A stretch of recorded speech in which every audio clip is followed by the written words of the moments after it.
Hi, I'm Celia. I'm an artist. Ever since I remember, I have loved my colors more than anything else. I would never trade my colors and brushes for any amount of candies and chocolates in the world. I loved illustrating. Every little thing that would grab my interest as a kid would go into my sketchbook. The Christmas snowfall, my favorite teddy bear, the tree in our courtyard, my first pink bicycle, and a number of other beautiful memories still lay etched in my book. I have had a very privileged life as a child. I stay in the US and practically had every freedom to lead my life the way I wanted. As I grew up, I took art as a career. I never expected my love for art to become the means to bring me the love of my life. Yes, he was an artist too.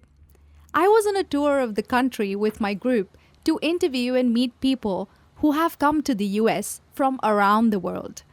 The tour was supposed to last 2 months with 15 stops in total. As we reached New York, Cupid found its way and I met him. His name was Robert.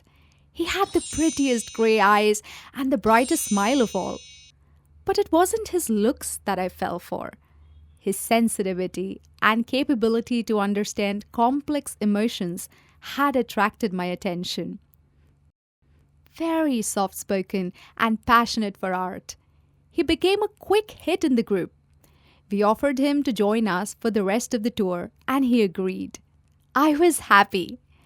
We met refugees, immigrants, women, children, and people from all across the globe.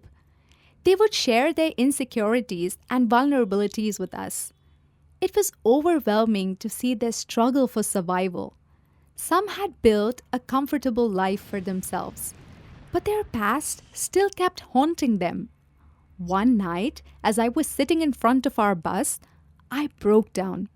Suddenly, I found a hand stroking my head calmly. It was Robert. He came and sat beside me. We talked through the night, and that's when I knew I had fallen in love with him. He comforted me, and I poured out all my feelings in front of him. Well, a conventional happily ever after story, isn't it? I wish it were, but it wasn't. We didn't know how far we could take this relationship. We only had these months in our hands to live each other's company as much as we could. And we did. He became my rock, and I became his. It was one day that he had said, "It's been years that I have felt like family around someone. I wish I could never lose you." I was scared to lose him. We only had 15 days before we were going to part our ways, probably forever. It was Christmas and we were traveling. There were lights everywhere and jingle bells was in the air. On our way, we were stopped by cops asking for our details. With the current turn of events taking place in the country, the security had become very strict.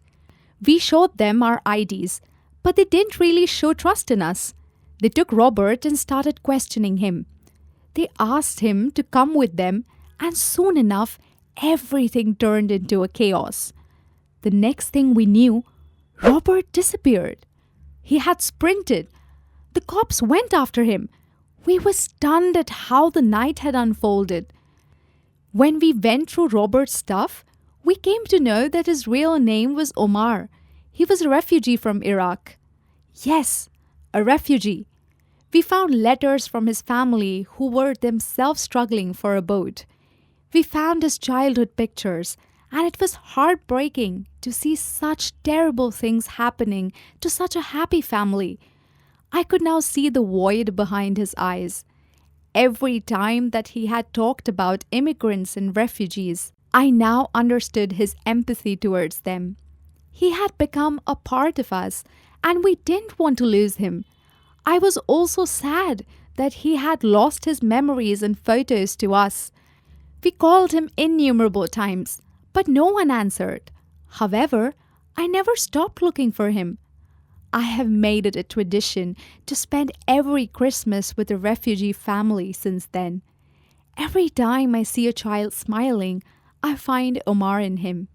I carry his stuff around with me, hoping to someday bump into him and hand his memories over to him. I hope it happens sometime soon.